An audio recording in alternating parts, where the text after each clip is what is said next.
Good evening, everybody, and welcome to tonight's panel. Tonight's talk. Really excited. This is something that was truly a treat and special. We get to talk with Rex Navarrete. I do have the honor of introducing our host, who will be getting to talk to Rex. Her name is Maria de la Ghetto. Born in the Philippines, raised in LA, Maria is half Filipina and half Mexican. She uses comedy as a way to narrate her unique cultural identity as well as navigate through social norms she never quite fit into. She shares her experience about being ethnically ambiguous and plus size in a world where everyone wants to put you in a box. Catch her performing in comedy clubs all over Southern California, like Flappers Comedy Club, the Comedy Chateau, and even your favorite backyard boogies. She does request that you do make her a plate, so please welcome Maria Della Ghetto. Hi, Maria.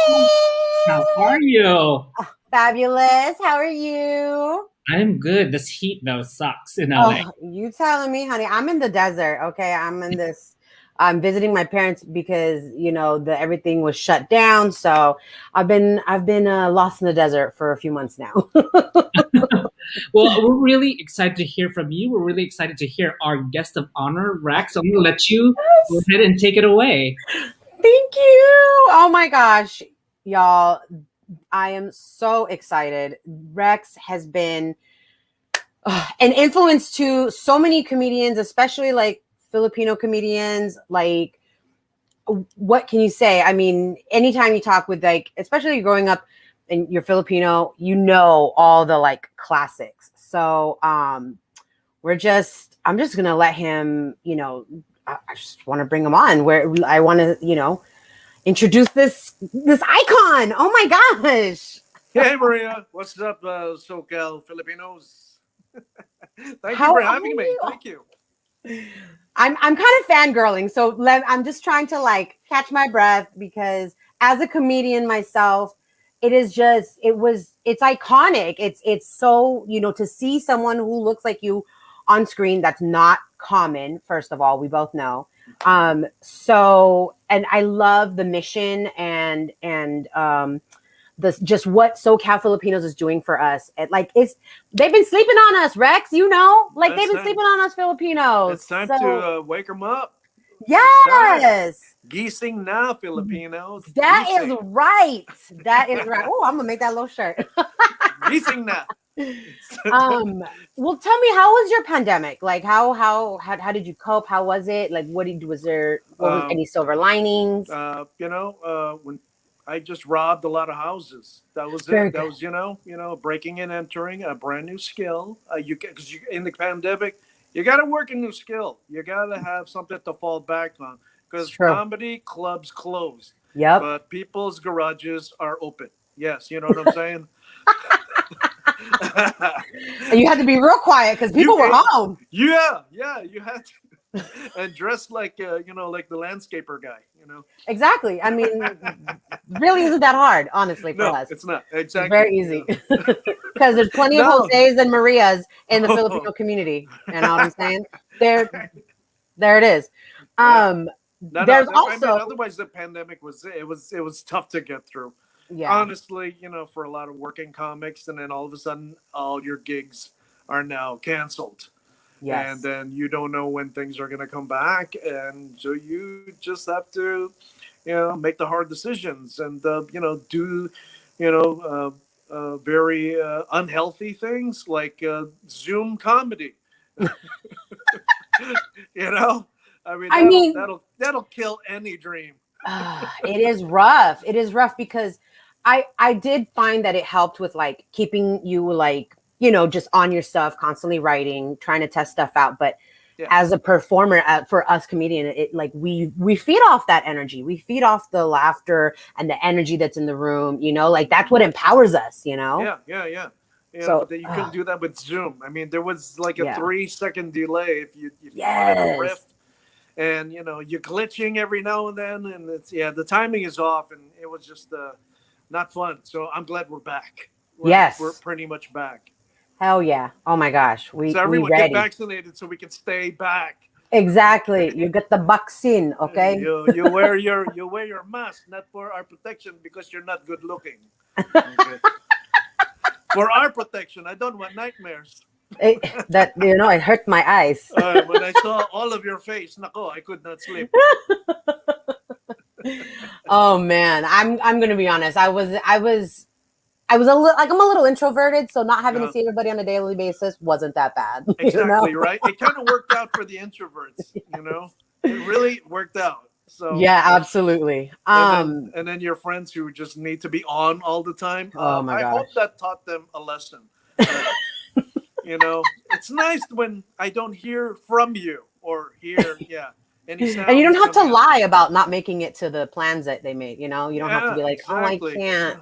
You're just like, no. Yeah. So sometimes, a pandemic can give you a little bit of a silver lining. Exactly. Exactly. I think it was. I think outside of comedy and professionally, that something like this teaches us how to just stay humble and to also take care of each other and and just seriously just be grateful for what you have and especially what you don't have. Yeah, absolutely. So, and I really think it did help us like also just connect with ourselves a little bit more and be okay with being alone or being with us. So, so I wanted to talk about, like I said, you're iconic. I told one of my best friends, she's Filipino, and I was like, oh, guess I sent her the flyer, and she was like, oh my gosh. So hopefully she's tuned in with her family. But many do credit you for opening like the door for Filipino comics. Like, how does like really you don't see a lot of Filipino comics on. No, you do. and like Joe Coy, Joey Gila, but you really, and you talked about things like, tell me more, like, how does it feel? Like, how do you feel now? Like, versus like being a comedian back then versus now, like, are you more hopeful? Like, tell us a little bit more about that. I mean, back then, I was pretty much alone. Yeah. I mean, it was only a very tight handful of us, especially coming out of the San Francisco community. It was myself, Al Manalo, Kennedy Cabezares, Ron Muriera, and then even before them, there was a few, but they didn't come out as Filipino. You didn't find out until they were dead or retired, and right, so they were in the scene, but they were kind of like, we had to really be quiet. But I don't know, my dumbass decided to just say, I'm Filipino, day one. Like, sorry, I'm not going to be Asian American. Sorry, I'm going to be Filipino. Since I started, that was my mission statement. If I'm going to do this, full time, or at all, it's going to be Filipino from the get go. So I'm not going to apologize. I'm not going to, and if I don't get work and people, still kind of like, how do we book him? Because, he's not Asian enough. Well, sorry. It's okay. It's all right. My gigs are on layaway, so I had to wait a few years until everyone was comfortable with saying the F word, Filipino. Right? Like, honestly. The Asian American, no, we're Filipino. Come on, we worked and fought so hard to be recognized. So let's not piss off our, the folks who came before us who did the hard fighting, got arrested. Have FBI files on them. It's okay. You could say you're Filipino now. And so that was me. And then I was the only one who kind of like took it full time, 100%, and putting out products saying Filipino American comedy.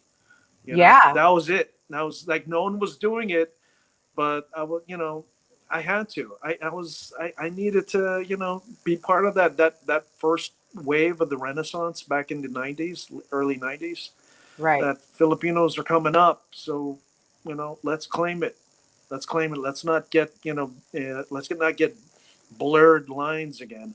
Because we look so different. We look so different from each other, right? Yeah, absolutely. We come in all mixes, all shades, but we're still Filipino. It's the ideology. We need to connect there. So that was where I wanted to go. And like 4 CDs, 3 DVDs later, and how many years of touring. Yeah, I think the experiment paid off. Yeah, John Pabalan said the first time he heard your content was through an MP3. Mm-hmm. Who remembers? Yes, thank you, Napster. I know, right? It is just you were, and some of the content, honestly, I was rewatching your Hella Pinoy, and some of the things that you talked about were pretty, like, you were ahead of your time with talking about like colonization and just the certain things that you brought up, like the colorism, like being dark skinned, and and I was like, man, like hearing that now versus when I was a kid, you just thought, oh, it's funny because it's a cultural norm or whatever, but it was pretty like revolutionary, I was like, holy crap. Well, wow, hey, that's down.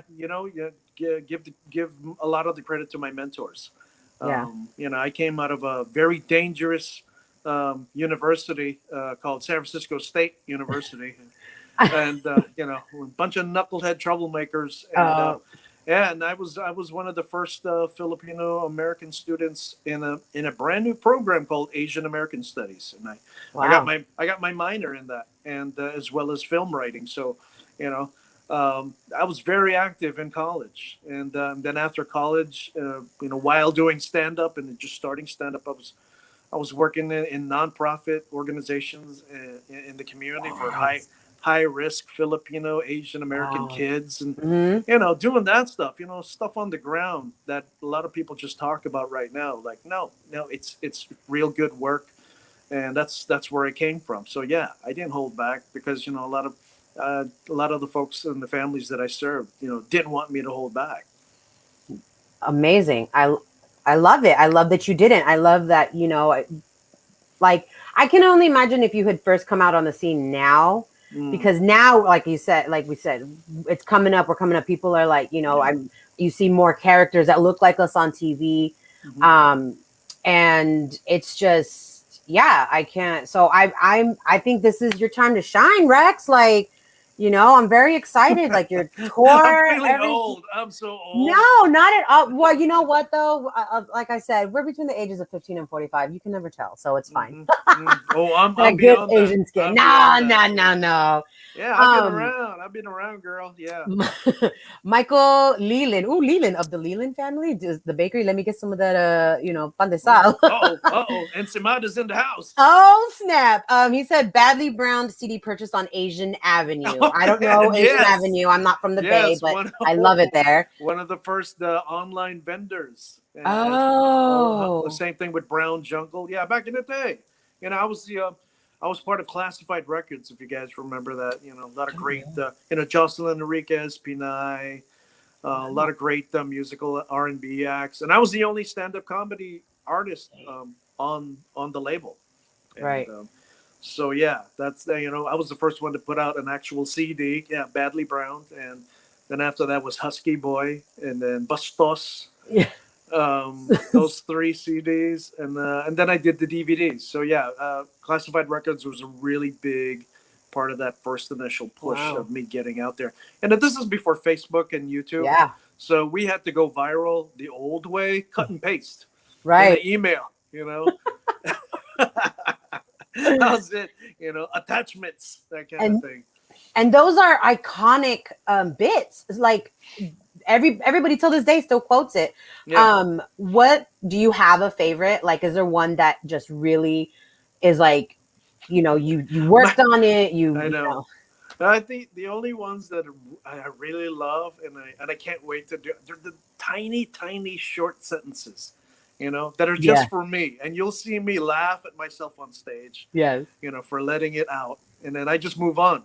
Because people are waiting for SBC Packers, and, Tito Boy, and the other stuff that I'm known for. But there's those tiny bits that I just kind of write on stage for myself. And if you don't laugh, I'm laughing at you because you're not getting it, and it's okay. So those little ones, but otherwise, I love doing the classics and the new stuff. So it's been 17 years in exile of comedy exile. So yeah, you know what I'm saying. So a lot of this new stuff that I was like getting all happy about back in March of 2020. Oh, it's time to bring them back. So yeah, that's just how it is. I my favorite bits are, I don't know. Sometimes I approach one of my new or even classic bits in a very different way, and then it becomes something else to me. Yeah. I don't know. It's always it's a bunch of new discovery when you're on Yeah. stage. I can't do that on Zoom. The timing is off, Mm. and I'm not reading the room. Yeah. So yeah, that's the art of stand up. You have to go up there and struggle and make lots of mistakes. And I hope you have thick skin. So Oh.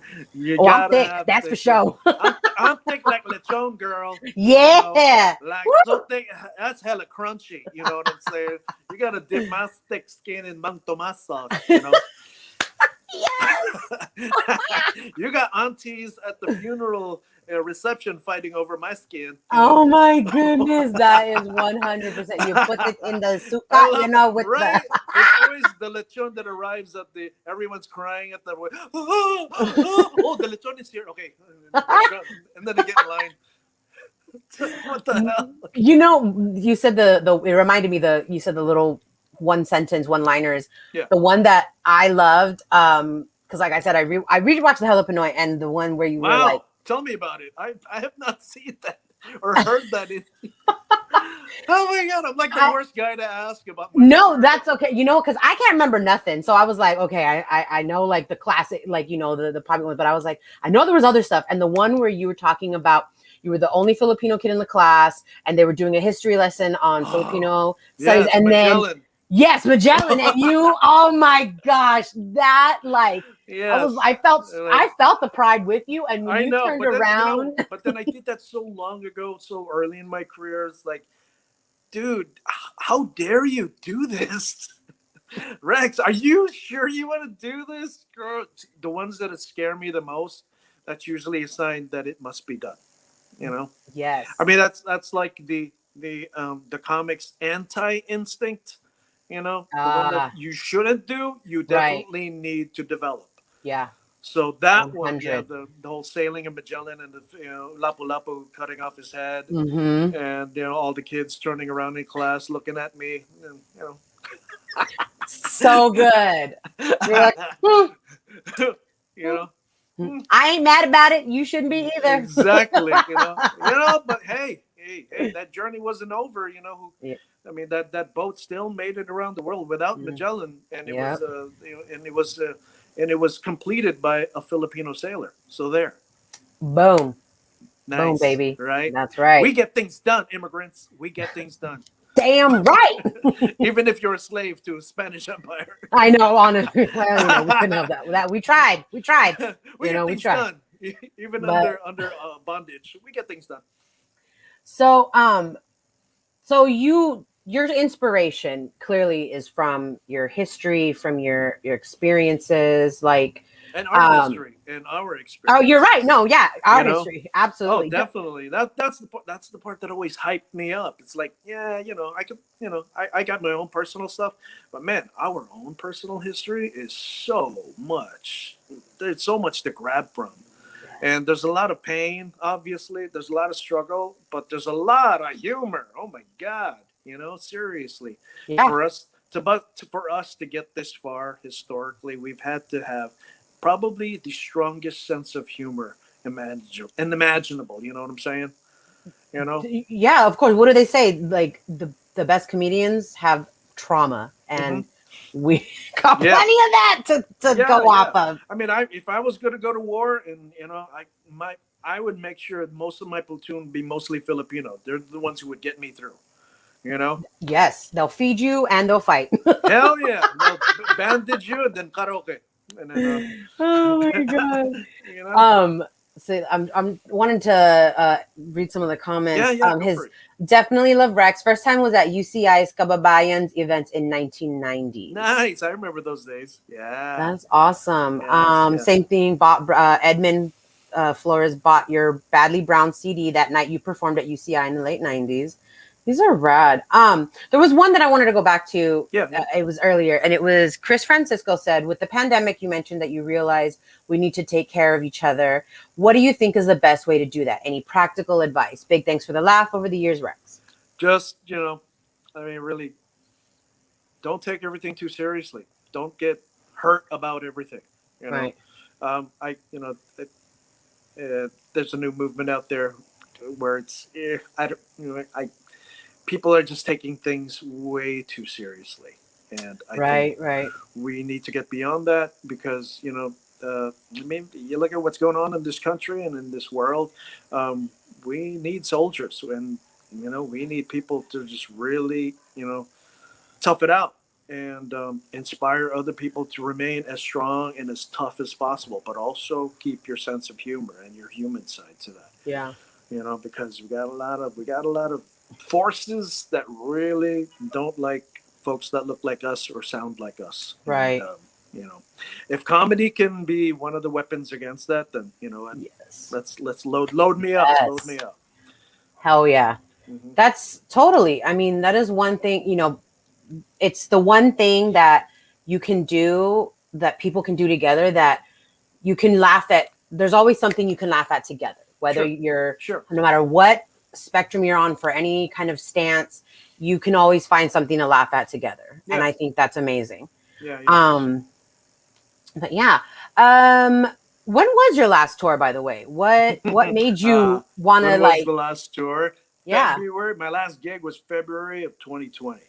Oh, okay. Yeah, San Diego at the Oh, nice. over at the American Comedy Club. Oh, wow. American Comedy Company. Yeah. Yeah. I haven't been there yet. Yeah. So I did my 3 nights there, and then all of a sudden, lockdown. Right. So, yeah, I'm glad I got it out the way. Yeah. And then I, right after, I think maybe soon after that, just one last gig in Atlanta, and then the actual lockdown. And yeah. So nothing until last couple of weeks ago in Las Vegas. Nice. There's a great space out there, great community out there in Las Vegas. Thank you for the folks in Las Vegas that came out to my show. That was amazing to see me just shake off the rust.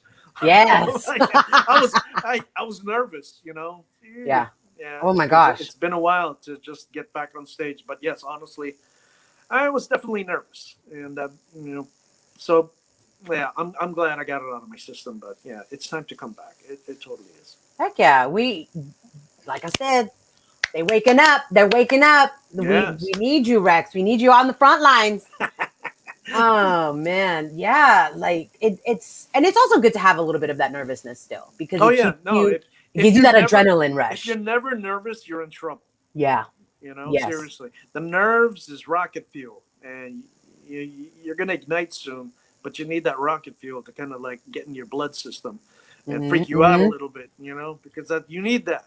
Otherwise, I got this. No worries. You're gonna have a horrible set. Yeah, for real. It's like, dude, I got this. Yeah. What's up, dude? Hey, everyone in the green room, I got this, bro. And everyone's looking at their notes except that one dude. And then he goes up on stage, dude. Wow, what was that? What happened, bro? What happened? You have to give yourself homework, bro. Yep. Yep. Or whoever's doing it.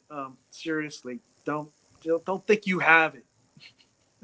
Do you have like a routine of writing? Like, because they say for comedians, write every day, write. Like, do you have like a homework time?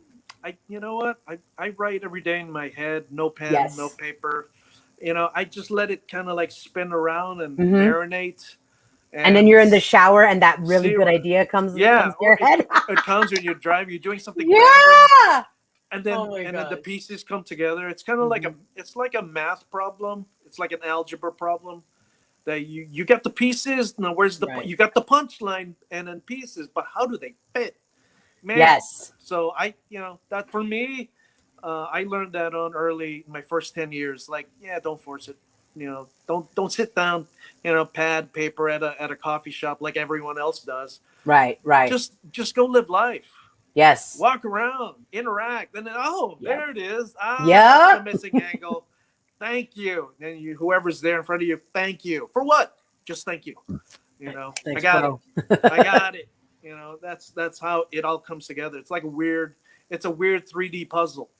Yeah. Me, I'm slightly dyslexic, so that's how I kind of write. Oh, okay. Yeah, no, man, totally. It works for me. It works for a lot of other people who are creatives. Mm-hmm. And, just go with how your brain works. Yep. Just go with it.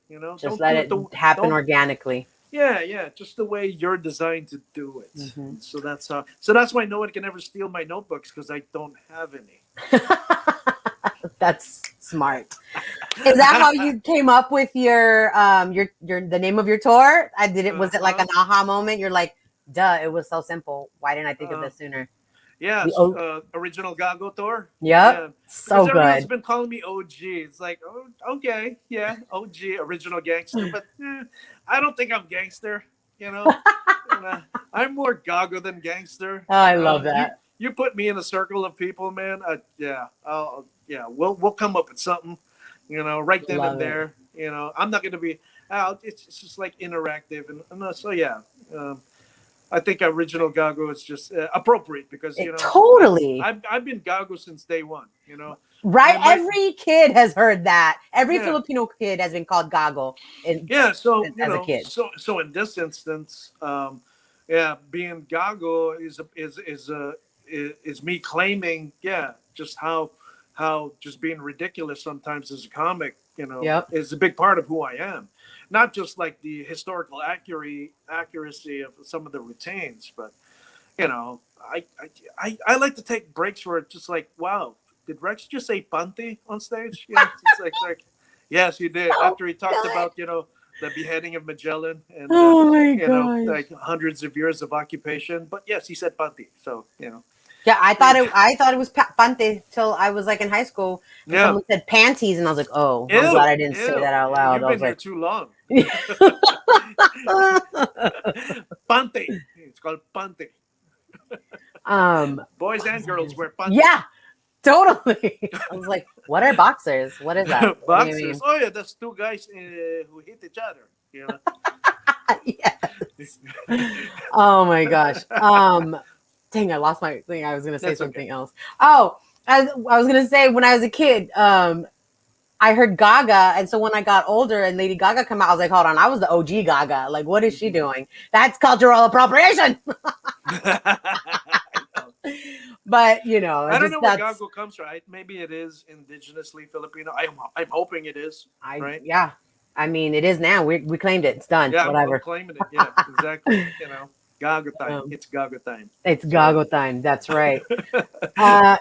Carol says, my kids and I watched you every year at FPAC. I love your material. We miss you. They're in San Pedro, California. Oh, really? Yes, what's the FPAC? I don't know. That's Festival of Philippine Arts and Culture. Ooh, I grew up in LA and never went to that stuff. Festival, yeah. Okay, well, I'm gonna have to hit that one up. Oh, it's really fun. It's a family weekend of local performers and a lot of vendors and good food, and so I'd be like one of the headliners every nice. That was fun. It's been Side note, what's your favorite Filipino dish? Like the ultimate. Like last meal as I'm about to be like if it was gonna be yep. Okay. Man, I'd like to just hit the ground with a belly full of lengua, just like Filipino lengua. Oh wow, I've never had Filipino in the red sauce. Oh God, you gotta try it. Someone's gotta hook you up, girl. Nothing like it. I had lengua like Mexican lengua once because I'm a big texture person. It's close. Well, just make sure you take off the taste buds so it's not tasting you back. Ew. Ew, yuck. Oh my gosh. But I like the taste buds. Oh man, texture. I'm all about texture. Oh man. That's one of my dishes, man. So I love that. Okay. No, and you know what? I love that it's not one of the like three pancit, adobo, and lumpia. Exactly. I go straight for the cow tongue, like that. I like that. That's the real stuff. Yep, and late night with friends, smoking Yossi's in front of their garage. It's gonna be balut at 2 a.m. You know what I'm saying? Yeah, I can't do that one either. I'm not a very good Filipino. I'll get you there, girl. One day, you know what? One day I will try it. I will try it. I'll get you there. Beginners just got to go the whole thing, and then black belts, we look at it first. You got to know your enemy. Hello, my look friend. it in the eye. Are you asleep? Oh my gosh. My mom is actually making sinigang right now for me. I'm very excited. Sweet, I know. That's my paborito ko. Well, I'm up here in the Pacific Northwest, and the local style sinigang here is salmon head of sinigang. Whoa. Salmon head, the whole head from the neck up. Oh my God. That is the best, man. Props to the Seattle Flips who perfected Yeah. this salmon head. I mean, they don't waste any part of the fish, even the That's letter right. L. They pronounce every letter in salmon. You know, it's not salmon, it's salmon. What is this salmon? We have salmon. Are you going to eat your L? I will eat your L. You don't want to eat your L? I will eat your L. Oh, speaking of food, it says John wants to know raisins on your dish, yes or no? Yes. Oh my God. Yes. Is this a specific dish or any Raisins dish? in your oh my God, in your embutido, your apritada. Oh my God. Oh, apretada. I'm not big on the sweet. Your food. Filipino menudo has raisins. Yes. Oh, I don't eat a lot of that one. Even like vegetable lumpia with ground pork. Sometimes there's Really? raisins. I've never had that. People freak out. I have some like phony whack ass friends who just like L. Other than raisins, shut up, give me that. You know. Like, you give me your raisin. Are you seriously going to be taken out by a damn raisin? Right. Seriously? I would try it. I've never had it. I didn't even know they made it that way. Yeah, because it's too much savory. You need the sweet in there sometimes, you know? Pineapple in adobo. I have never heard of that. Okay. Hey, but it does seem like it would work. I do not like pineapple on my pizza, but maybe in the adobo. In adobo, maybe. Yeah. Back in the day, Chris said it was held, the FPAC was held at the Cabrillo Beach in San Pedro. Good times. Cool. Yeah, that one.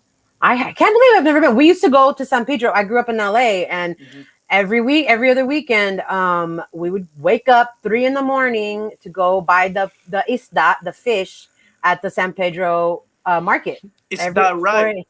Yeah, right there. Is that the one you want to eat? Yeah. And just like every Filipino kid who grew up with their mom, like going to go fish shopping, whether you're at Seafood City or at the fish market, you grab the crab that's still walking around in there and you play with them and hope that you don't get, pinched. Oh man. Filipino kids and live seafood. Lots of stories. Yeah. Oh my gosh. Something that you only understand as a Filipino kid who went and did these things. Right. So I wanted to ask, as a fellow comedian, especially ones that look up to you, what advice would you give us? Like, if you could impart anything, like one thing that you really want, or several, whatever, like what advice would you give us? Stay original. Oh yeah. That's it. That's the most important thing, because I mean, I don't want to be the one to complain, but I've seen a lot of my material in different versions. With, a lot of up and coming comics, and it goes without saying. And now I'm at the point where I have to say it. Stop doing it.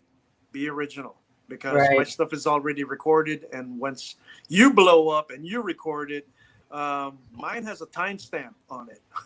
Oh, yeah. Because you have the camcorder. No, because I record during DVDs or CDs. Sorry, if you're using that as source material for your act, right? You're gonna get caught. And I hate doing this, but I've had to bust a few up-and-coming comics. Like, stop doing that. Seriously, because you don't want not just me angry at you. Club bookers, managers, other comics, they're not going to give you work. Right. You're not going to get work if you're known as a joke thief. So it's on the rise. It really is, and I hope they stop. Otherwise, you're going to keep getting called out. And if they can take the heat, go for it. But still, a lot of us OGs don't appreciate that. Yeah, because then don't appreciate it. I don't know. It just like no integrity. Like you do not have integrity to do your own stuff. Like exactly, you just want to get famous, and you just want to get. Why are you in this business? Are you one of those actors who want to be a comic? And no, we're comics. I'm a comic first. But how about an actor? I am also an actor. Well, how do you think we get to do comedy without acting? It works. It's the other way around. Yeah. When you're doing when you're a stand-up comic, you are first and foremost a writer, a performer, a director, producer. You do your own wardrobe. Yep. So you're all those disciplines all in one. and a lot of the newbies don't want to do it. They just want to take the shortcut, take the material, Yeah. have a nice tight 15, Mm-hmm. shine, and then not face the consequences. But it'll catch up with you. Yeah. Because I mean, they want that Netflix special. They want that, and it's like at that point, like you can get writers. So then they're just like, well, why do I Yeah, need to do it? I You know. know. And when their writers are stealing my stuff, it's like it's great. It's like it's unstoppable. It never ends. And then Right. and then there you are, getting links to videos from other comics doing your bits. And it's like, Yeah. really? Yeah. Oh, it's a slap in the face, as well as what, if if they're gonna steal good stuff, steal from the best. That you're right. But they're gonna, now that you're back on tour, you back in the game, they're not gonna be able to do that stuff. No, they're gonna be like, wait a minute, Well, where have I heard no, this? they're gonna keep doing it. I mean, but at least now that you're out there, people are gonna be like, wait, hold up, where have I heard this before? Yeah, let's back up. Let's go through those CDs and DVDs. Yeah. Yes. Oh, there, I see that version. Aha. Mm-hmm. That's where it came from. Yeah. Rachel said, where does he get most of his comedy material? I mean, you kind of already went over that, No, but it's everywhere. It's just yeah. like, what? Stay away from paper and pens, and just go out there and live. And the material comes to you if you're smart enough to see it. I mean, one aspect of being a really good stand-up comic writer is just like being a photojournalist. You're out there with a camera, and your camera are your eyes and your ears and your brain and your heart. And, you just got to see the world for what it is. And you got to see the funny, even in the tragic. You got to see the funny, So Yeah. I think my most favorite comics have always been able to see the funny, even in the worst of situations. Trauma equals the best comedy. Yeah. Or even politics. Oh my God, there's a lot there too. Just how politics are affecting people, but you got to find the funny. That's why Chris Rock is a master at that. Dave Chappelle, they're masters at that. Yep. Like George Carlin. Oh, George Carlin, yes. Right, they're masters at that. He was the grand master of that. And then way back, I mean, probably the first to actually. Maybe formalize stand-up as an actual art form on stage is Mark Twain, when he went around the world and he did speaking engagements. Wow, I didn't even. He would be on stage back in the day before sound equipment, and he'd just sit on the stage for like 2-3 hours on a chair and just talk to an audience.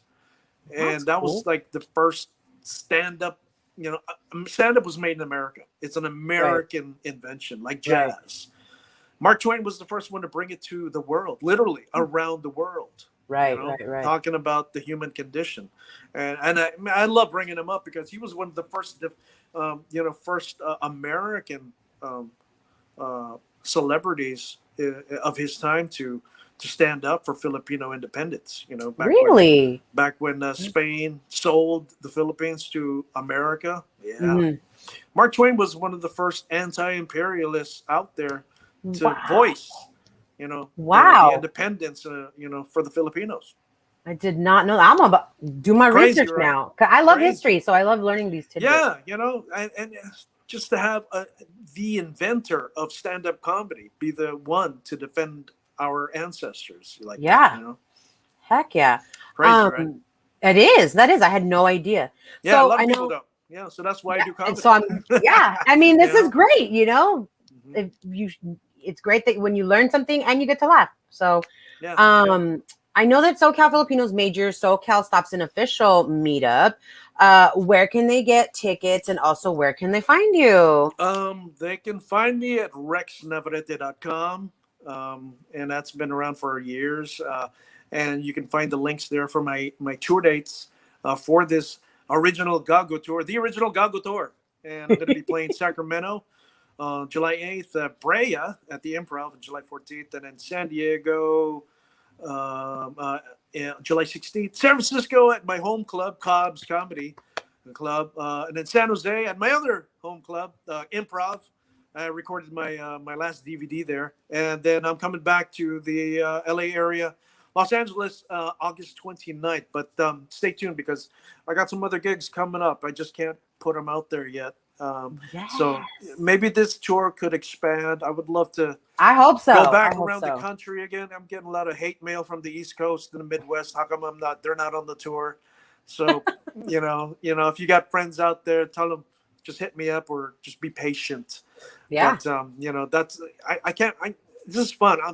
I'm driving down, so it's nice little therapy. So as I'm speeding down Highway 5, you know, I'm just working out my set list. And, that's how I work out the cobwebs and check off the rust, you know. Yeah, totally. I love it. Well, thank you so much for doing this. Thank you for, oh my gosh, like, thank you for everything. Like, as you know, a fellow Filipino comedian. Thank my mentors too. And your mentors. Yeah. Shout out to your mentors. Everyone that's done it before, you know, like we out here. No more sleeping on us, okay? Filipinos. Gising na Gising na talaga. You have to vacuum. There's a visitors. Gising na ako. Yes. Tamad talaga yung bata natin. Talagang tamad. Oh my gosh. Okay, I'm being triggered. I'm sorry. I'm just kidding. Come back, girl. Come back. Oh my, that was my mom. I thought my name, like, you know, Tamad. That's my nickname. That was my nickname. So it is what it is. It is what it is. That's why my tour is called the Gago Tour. I love it. I can't wait to see you. I'm going to see you at one of your live shows, probably San Diego. Yeah, let me know you're coming. Let me know. Yeah, absolutely, for sure. San Diego, girl, why don't you come and do a set? Yeah. Yes, please. Yeah. Oh my gosh, I just got work it out. goosebumps. But yeah, I think. Yes. I think we can. No pressure, but just fun. I just like to see I just like to see and support new talent because you know what. If I walk away from comedy, I'm back to modeling. I swear to God, I'm going back to modeling. It's okay. You know? Sometimes we got to figure it out. You know, you just got to try things. It's okay. Exactly. From dad bod to who bod. You know what I'm saying? I can't get enough of that one. I love it. I love Filipino, the Tagalog jokes like "kadilakad." Did you hear that one? Well, no. What? The one where they're like, "Oh, I don't have. You know, what kind of car do you have? Oh, yo, kadilakad." What is that? Cadillac and lakad is walk. Cadillac. I have a BMW. If you're folks in the Bay Area, I have a BMW. What's that? Bart, Muni, then walk. I love it. That's a little corny. Oh my gosh. I love it. I love it so much. Yeah, maybe give me 15, 20 years from now when I need to just like change my whole act later. I'm just going to do just corny, just Tito pun jokes. Oh my God, right? Yes. I love that stuff. I don't know what just like, I'm here for it. I think I'm just gonna just morph into my Tito Boy character permanently. You know, just like Tito Boy, I'll be Tita Maria. Yeah, and just then I'll do a 2-hour set of just Tito Boy. Yes. It'll be me with a boom and sound system / karaoke cassette player. Yes, the karaoke. In the Tito Boy voice, right? Rex wrote a book of Tito pun jokes. Yes. Oh my goodness. Thank you. Please. Yes, that's a good idea. But yes, amazing. I think I'll be happy becoming Tito Boy, you know. Heck yeah. Yeah, no, I mean, live your best life. Live your best life. Live your best life. Live your best Tito Boy life, okay? Exactly. You know, you just wear see-through camiseta and brips. You wear brips. You know, I don't even know what that one is. Brip, you know, brip. That's the mature panty. You know. Oh, the brip. I can't believe I couldn't decipher that one right away. Oh my God, BRP. You're right. Come on, girl. Yes, BRP. that's right. The brips. Brip. The fruit of the loom brips. Fruit of balloons. You know. Oh my gosh, I had so much fun, Rex. Thank you. Oh my God, thank you for having me. So you can find me, by the way, on all platforms. It's at Maria de la Ghetto. No, that's not my government name, and you don't need to know it because I stay greasy. You ain't gonna catch me slipping. And I'm on Instagram, Twitter, Linktree, Facebook, whatever you could think of. I'm on it. So Feel free to follow. And yeah, thank you so much, everybody, for tuning in. I hope you had as much fun as I did. Yeah. And we will see you on tour, on the road. Catch me doing shows. You can also follow me on all of those social media handles too. So. Oh, yeah. So you have RexNavarrete.com and it's Rex Nava on Instagram, right? Yeah, something like that. I forget. Yeah. I got you. Rex Nava. All the links are at RexNavarrete.com. Oh, perfect. See, he's got it together. And you also get, click the link for 10% off at SBC Packers. Okay? So you get... So good. Never get old. Oh my God. As you can see, it's BC. If you pack with us, we'll pack with you. That's right.